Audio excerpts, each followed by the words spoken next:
Welcome, everybody, to the third episode of our podcast around inverted products and the inverted PM. Those of us who work on security, abuse, infra, and other things know that life is different for us. Success is when nothing happens. And building a strategy around that, managing products in that place where success is when nothing happens, is just a really different ballgame than being a classic product person or classic salesperson in classic products. It's really different, and we've done two episodes before you can find on the socials. One about the introduction, and then one about the fact that there is an invisible line. We don't know how much badness there is really out there.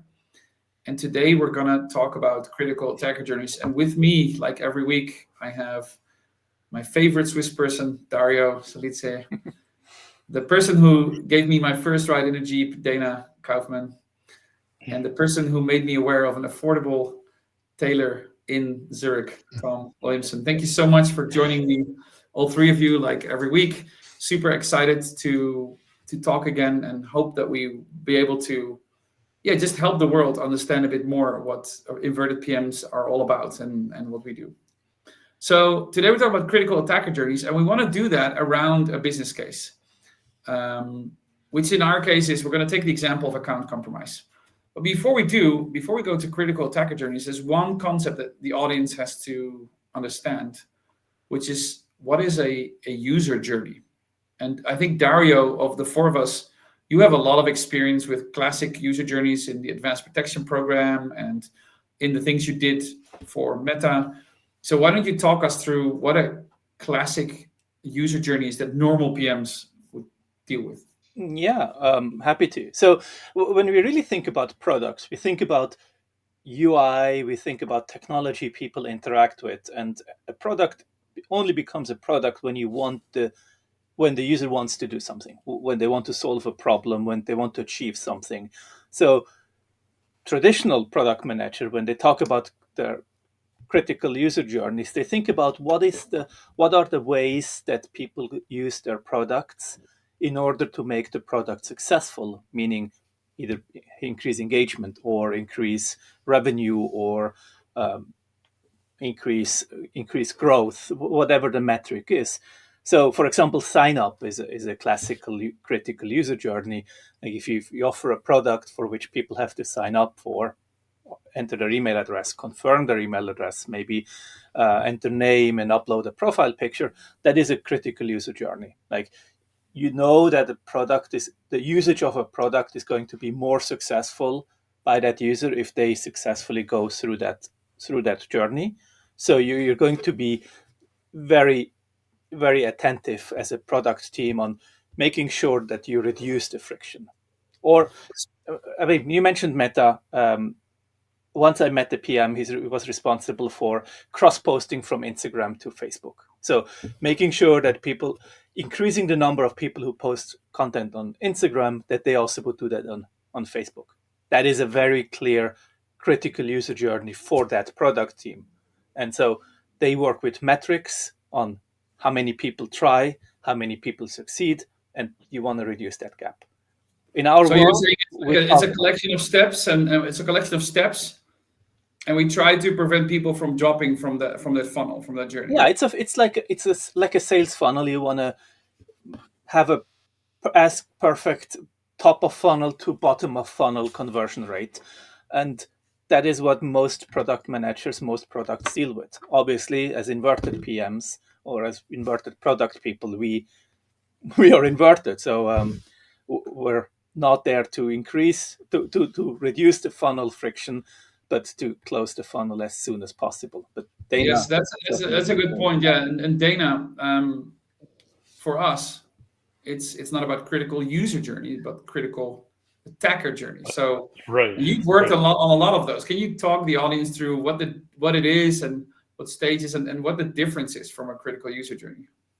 Sure. As a security product manager and being inverted, your goals being inverted, you're kind of focused on looking at that funnel and then taking all the bad actors out of it so that the rest of the organization only sees good users all the way through the funnel. which causes much other problems for the organizations we've touched on in other podcasts and will continue to touch on. But when we're looking at the attacker journey, there's various steps that you look at as a security product PM to try to detect and help good users that get caught up in these attacks. And so the kind of the phases we think about is before the attack, the adversaries are probing your systems. And so you should be able to see that reconnaissance. They're looking at kind of your throttles and your limits, of your protection systems. They're looking at your policies, like what's your password policy, what's your other policies, how does an account get into a bad state, like a compromised state, so they can avoid that. So they do reconnaissance, and this is pre-actual attack. So that's one phase. Then the attack starts, and as a security product manager, you're trying to identify the badness as it happens. Hopefully, as it happens, like you want to stop it. You don't want to detect it afterwards because you want to prevent a good user from being hurt. But so there's a whole lot of focus features that you work on data when attacks start, and so you're trying to prevent the attack. Then during the attack, you want to detect it, and so you want to detect that a bad thing has happened, be able to identify it, and understand what the attack is. And these attacks are always morphing, so of course you have to be flexible. And then after the attack, after you've identified it, you want to be able to stop the attacker, get the attacker out of in a compromised system, out of the valid user's account. And then you need to do the cleanup of what happened during that, in this case, account compromise. If it was a fraudulent account, or if we're talking about abuse, fraudulent account creations, you want to clean up everything that fraudulent account created, for instance. But that's the post-attack. There's notifications. There's a lot of things that happen in the post-attack phase. At Microsoft, in my security teams, along our journey, always talked about it as prevent, detect, mitigate, remediate. And that was our focus. And our focus was always to drive our features towards the prevent. That's a whole other separate podcast topic. But the main thing is the journey of, you're looking at before attack, what happens when the attack starts, and can you stop it when it starts? During the attack, what can you see is going on? And then after attack, how can you clean up, get the user back in a good state, make them feel better, clean up, mitigate anything the bad actor's done. So we have the critical user journey that Dario explained, then the attacker journey, which also has stages. And then Tom, I wanted to go to you. I'm not sure if this is what you wanted to respond on, but I think the critical attacker journey, with the critical user journey, the objective is to keep people in as much as possible. The critical attacker journey, just assuming there's only attackers, the objective is to drop them out, which is the other way around, while not hurting real users. So, Tom, in your experience working with many organizations around their identity management and those kind of things, identity access management, what are some of the things you've seen them doing in this attacker journey to, stop all at different stages? Well, I mean, the steps. First of all, it goes to the process of actually mapping out that journey so that you can kind of map your controls to the journey. And I actually wanted to come in a little bit earlier to both you, Dario and Dana, and ask, in your experience, like working with teams, and this is a very pragmatic question, right? But if you're talking about like someone who's listening to this recording and thinking, well, maybe I want to replicate this kind of process of thinking, how do people actually look at our systems and what are the steps that they might take so that we can look at our mitigation measures? Like, talk me through in a very quick way, like, are we whiteboarding this? Are we sitting down? Are we using external resources like the MITRE ATT&CK framework or something like that to kind of guide what the potential kind of inflection points might be during the attacker journey? Are we using any kind of OSINT? Like, and going specifically to a point that you made, Dana, like, these things are so fluid, right? They're changing all the time. Like, how, from a methodological perspective, do you guys think it's best to kind of keep on top of these? Because then, if I go to your question, like, how do organizations deal with it? Like, a lot of it is going to come from the answer of, how do you perform the mapping in the first place? Because that's the point at which you start to introduce your mitigations, right? Yeah, let's start with Dario. You built the advanced protection program for Google.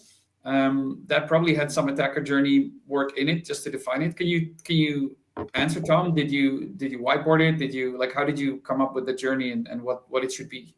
Yeah. I mean, generally, in this case and also some other cases I was involved in, we looked at what is the bad event, what is the badness that we want to prevent or that we don't want to happen, and how do we detect that badness from happening? And in the case of the Google's Advanced Protection Program, it was clearly we want to prevent accounts from being compromised. So we had to figure out with all the tools and all the teams that across the company that already have done some measurements, how can we get as good signal as possible when an account is compromised?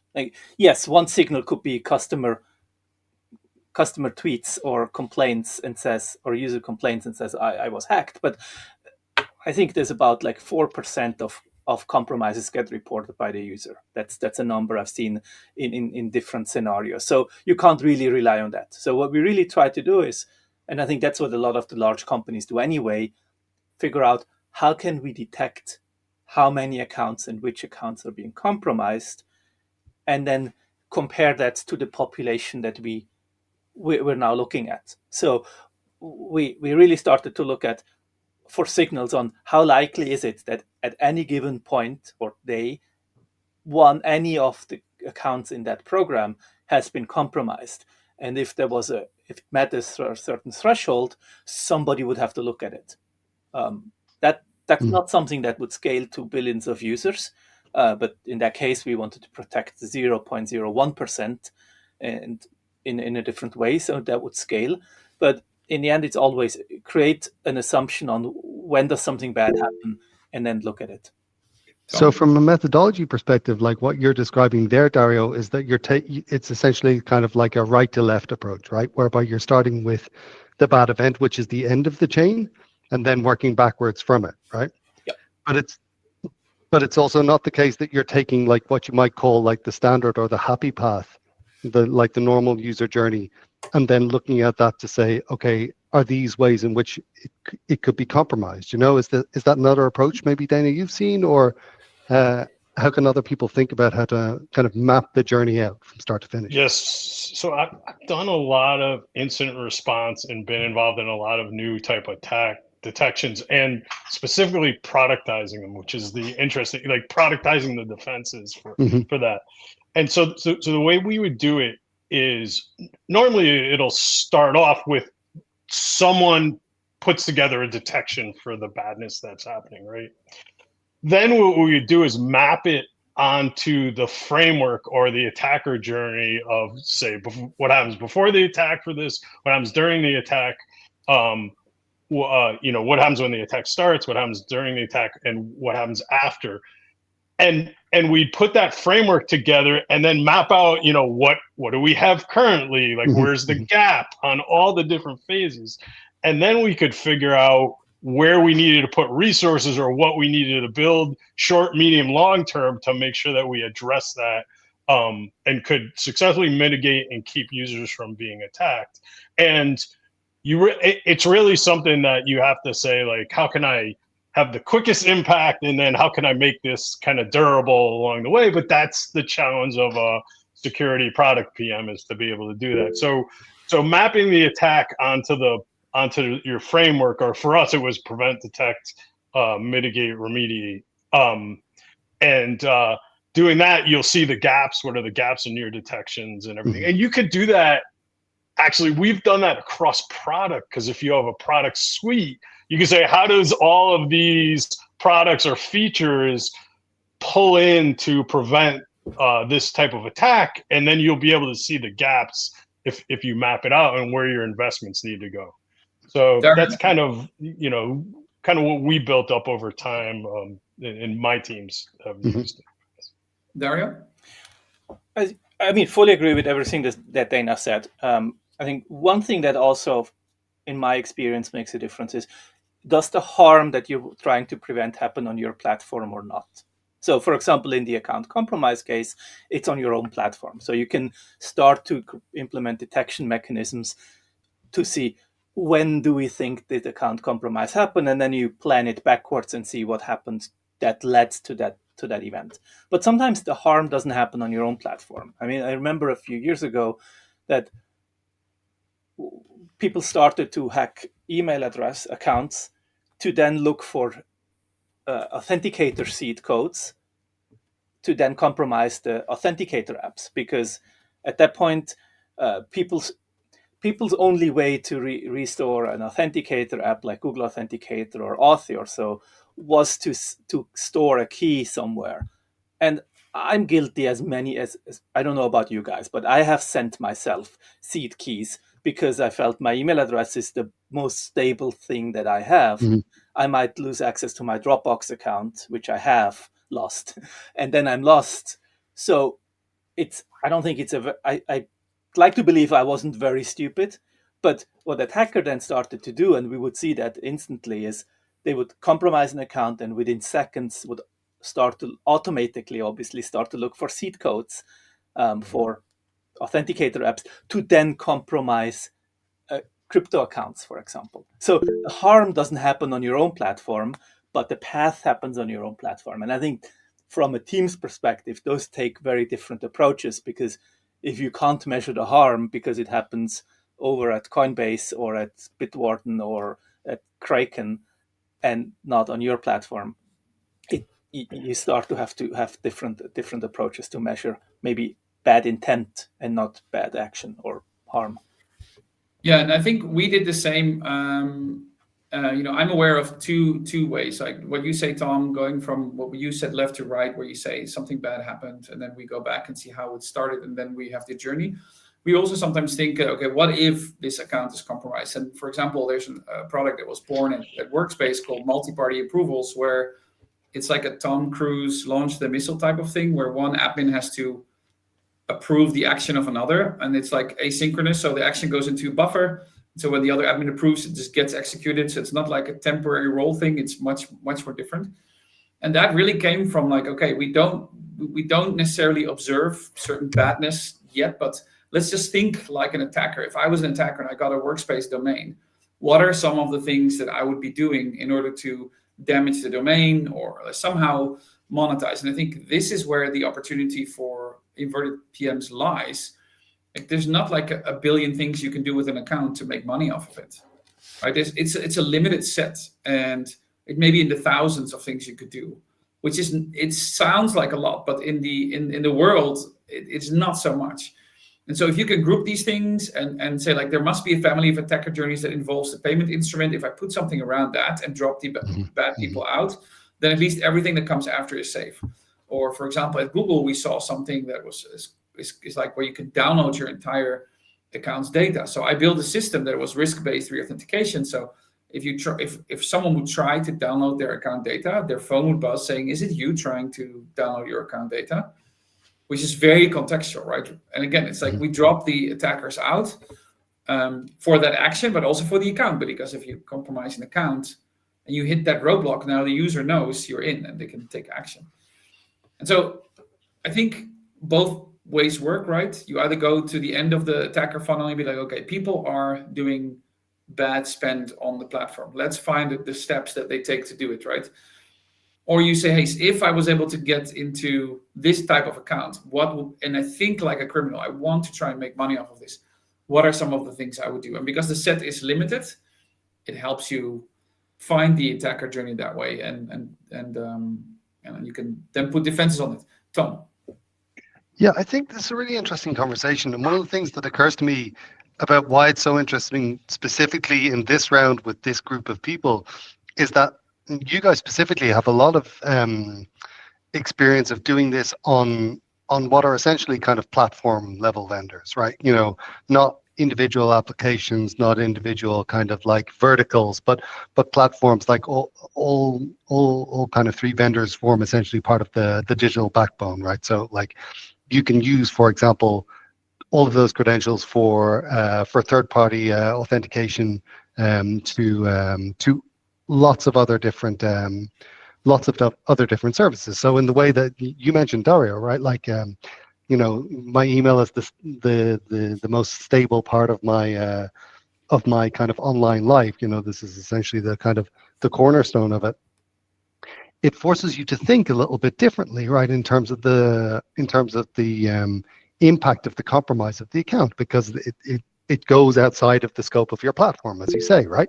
And it's an interesting way of thinking about it from a PM perspective, right? So if you're looking at this in the context of, let's say, a smaller niche vendor or kind of something that focuses strictly on kind of identity signals within a dedicated vertical, your scope of attacker journey and your scope of harm is more limited because it focuses only on the kind of scope of applicability of that account. Whereas the way that you guys talk about it, which is super interesting, is that you always have to think about what can someone do with a compromised account and a credential from this kind of spinal cord of the internet.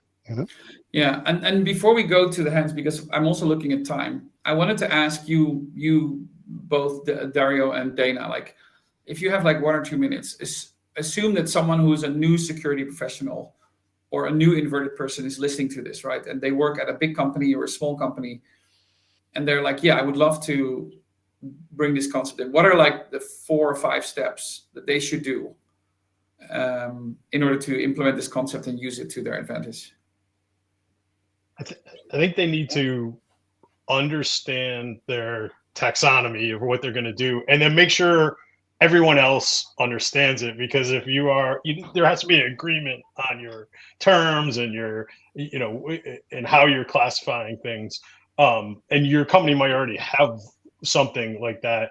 Can you give an example, Dana? Like, the word taxonomy is a very difficult word for me. Right, like we were talking about the MITRE framework, not on the podcast, but like aside, or like the one we laid out for the attacker journey, or like my teams used to do prevent, detect, mitigate, remediate. But we make sure everybody knew what each of those terms or phases meant, and then we'd be consistent when we talked about it to make sure everybody was on the same page.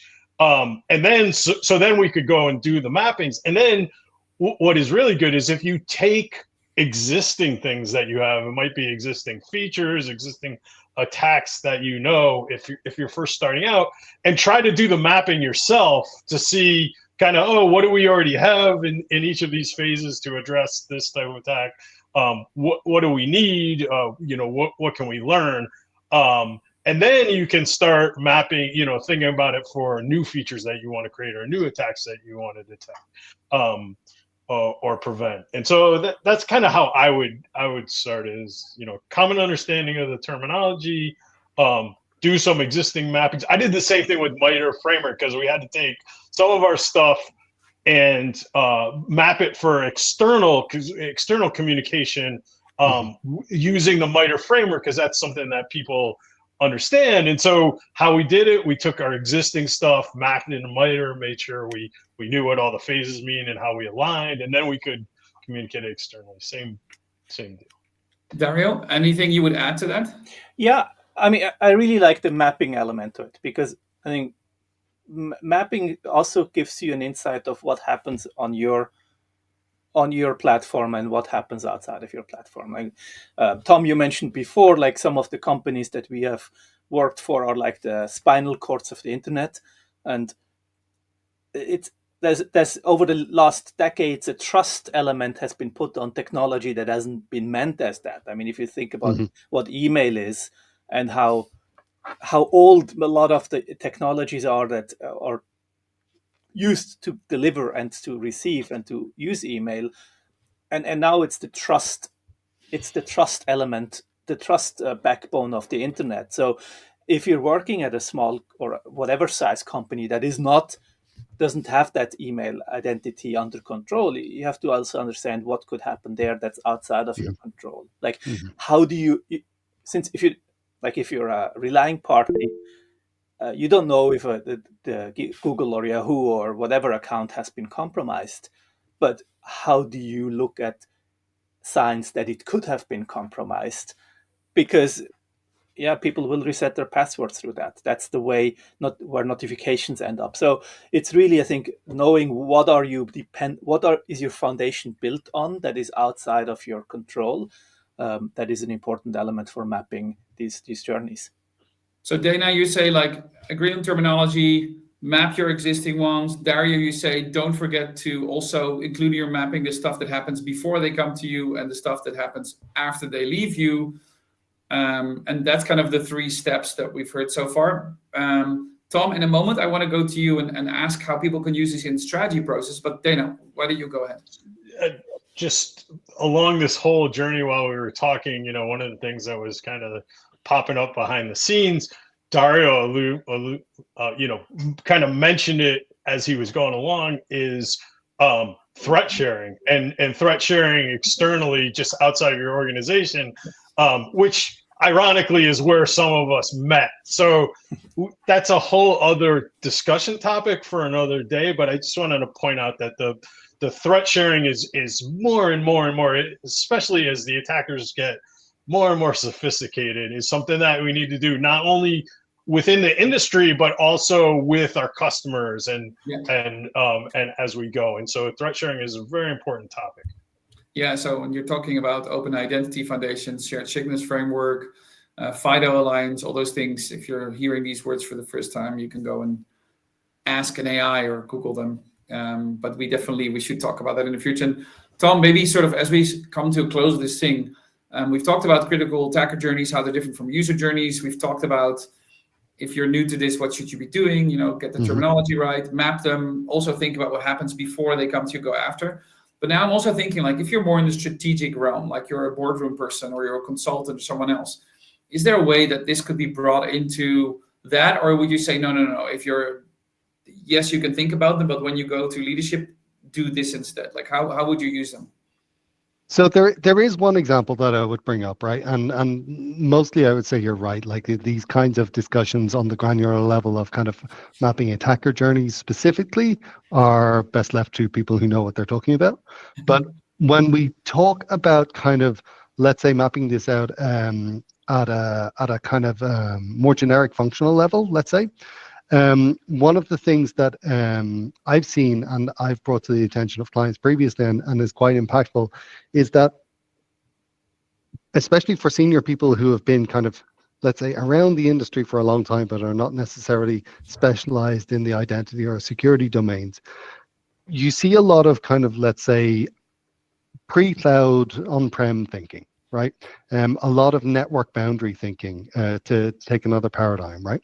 And it goes back actually to something, Danny, you said earlier, which was like you spent a lot of time from PM perspective focusing on the prevent and detect elements of product development. One of the things, and I'm sure we're all in some way familiar with like the fundamental paradigms of zero trust, is that we try and encourage clients to think on an assumed compromise basis.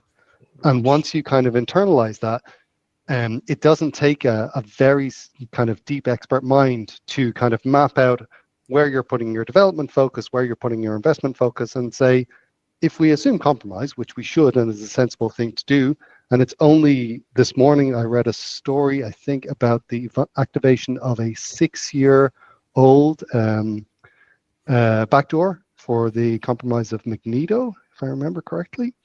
So a very kind of current and cogent illustration of the principle. If we assume that, then take a look at your mapping, your heat map for where you're putting your effort, and think, are we actually doing enough on remediation and restore? I've put that in front of clients previously, and it usually is very compelling because people still tend to think very primarily about the front door and not so much about cleaning up the mess afterwards. So basically you're saying journeys are great. Use them to help leadership, or use the knowledge you get to help leadership shift their thinking and go away from traditional front door thinking and just assume that the whole journey could be compromised. And then what do you do everywhere? All right, Dario, any closing remarks on the critical attacker journeys? Well, I wanted to just add 30 seconds to what just Tom said. I think it's it's a very powerful tool to talk to people, to bring them back to that they don't know everything that's happening on their platform. Like, there's a lot of companies that are very feature driven. They fall in love with protections or functionality, and they think, well, we implemented this, so nothing bad will happen. But by really bringing them back on, how do we know what badness is happening, they start to detach themselves from features. And I think that's what the attacker journey is all about. We need to not think about, we set up a high fence and that's why nobody can go into our data center anymore. We need to think about, how does it look like? How do we recognize the footprints, the muddy footprints on the floor of our data center? And if we see them, then we'll figure out how they got in there, and then we can start to build that journey that attackers are doing. And I think it's a humbling, but it's also a very valuable conversation to have. Yeah, and I think if you draw back the parallels to the original critical user journey, where we thought about, if you don't do critical attacker journey thinking, it's like building an e-commerce funnel, and the only thing you look at is how many people can you get to your website, but then you stop analyzing and you just think about the sales, right? You don't check how many people put a product in their cart and like payment stuff and everything. So we do the whole journey, and it's not just for account compromise. We talked about account compromise today, or ATO, or whatever, known different ways. I think it can also work for like if you said it yourself, like if you're a data center person, there are reasons. The attackers aren't humans; they might be natural phenomenon, or they might be other things, right? Or if like you work in like abuse, it can be people uploading bad images, or if you're in ML quality, it can be models going weird. So how can you recognize that? They're all kind of attacker journeys or anomaly journeys, whatever. It's still an A, still sounds cool. Synthetic humans, right? Sorry? Identifying synthetic humans, right? Identifying AI, right? synthetic humans. They might be the ones that are suspicious in the future versus the artificial ones. Yeah, so it's really cool to talk about this, and I hope that people listening or watching have enjoyed this conversation. We should also think a bit about the news this week. I think we had a number of things that were really interesting. First of all, it was World Password Day. That's now being renamed to World Passkey Day. So happy World Passkey Day, everybody. We're recording this on the 5th of May. It was the 1st of May that was World Passkey Day. Passkeys are doing well, right? They seem to slowly be gaining some market understanding. I saw my wife struggling with one at the dinner table the other day. So it's starting to appear in my life in places where I didn't expect them. And, there's certainly a lot of momentum, and I think it's one of those examples. You have to build the foundation, and the foundation in this case was standard, and then adoption on platforms. Like if only 20% of the operating systems support something, why should relying parties assume that their users can use it? And now it's all modern operating systems and browsers support it. So I think it's a really good example. And having been involved in this FIDO movement for a while, I looking back, it's the whole foundation that has been built and that took 10 years to build was absolutely necessary. I don't think there's a shortcut to it, but now the benefit is very tangible.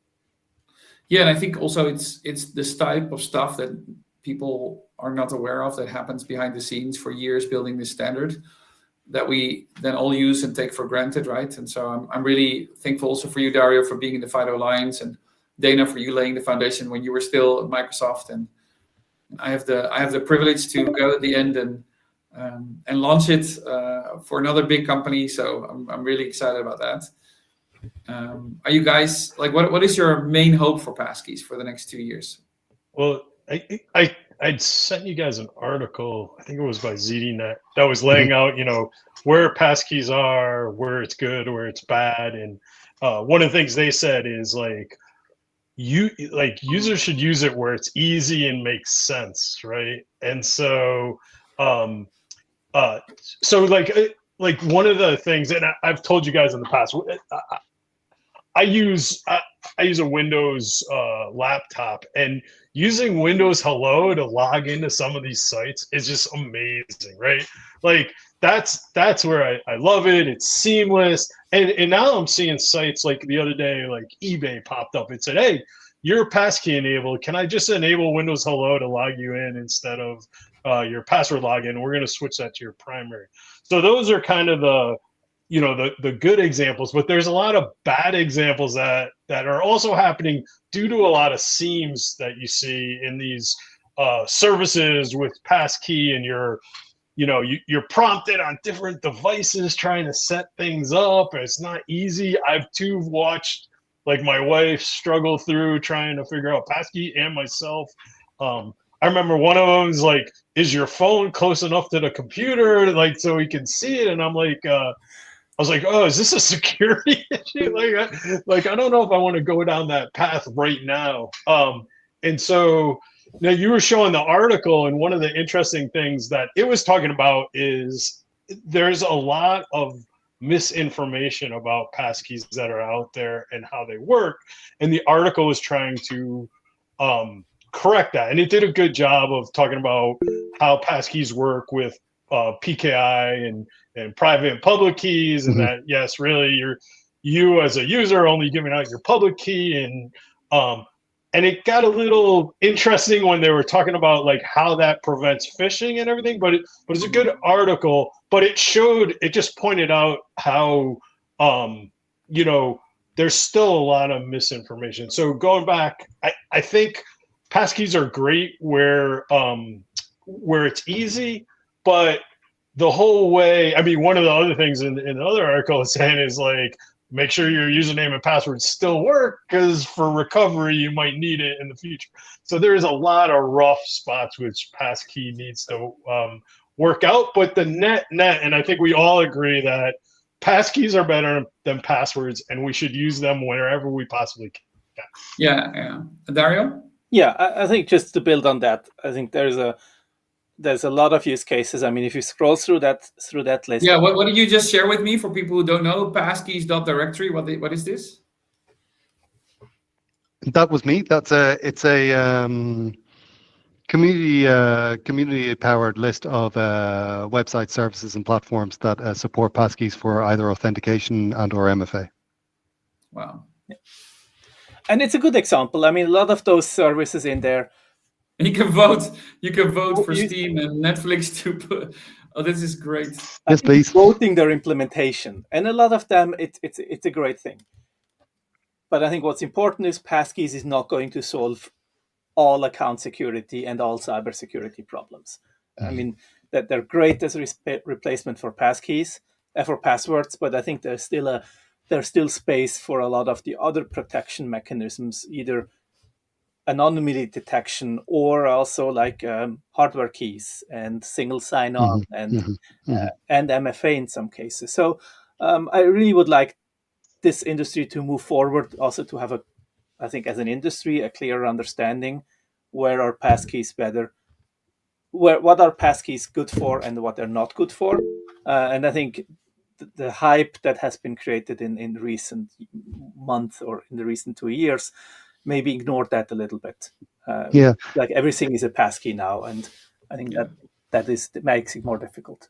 If I can jump on that very quickly, it goes back to something that I mentioned earlier, right? When we were talking about kind of like, board level view on kind of legacy thinking with regard to like, for example, the network boundary. Like old security professionals know, we talk incessantly about the concept of defense in depth. And when we talk about the use of passkeys, it's a similar thing, right? We talk about passkeys and we make an improvement at the point of authentication, but that doesn't mean that we kind of throw all of our other controls out the window. That doesn't mean we stop thinking about the critical attacker journey and what can go wrong. Yeah. Thanks so much to all of you. I think if we focus only on passkeys, it's like what we said before, you only focus on one part of the journey. So we still have things like cookie theft, which is a significant amount of attacks these days. But we also should keep thinking about the incremental step, right? If a password-only account adopts a passkey, that's much better than saying, "Oh, let's not bother because other stuff is around." So yeah, really great discussion. Success is when nothing happens, but tonight something did happen. We had a great discussion about critical attacker journeys and passkey. So thank you again, as always, to Tom, Dario, Dana for joining me. And if you're watching this, you can find us on LinkedIn. We have a group called the Inverted PM group that you can join. You can, connect with us on LinkedIn directly, ask us questions. And we look forward to seeing you all in the next time when we talk about the inverted world. Thank you very much.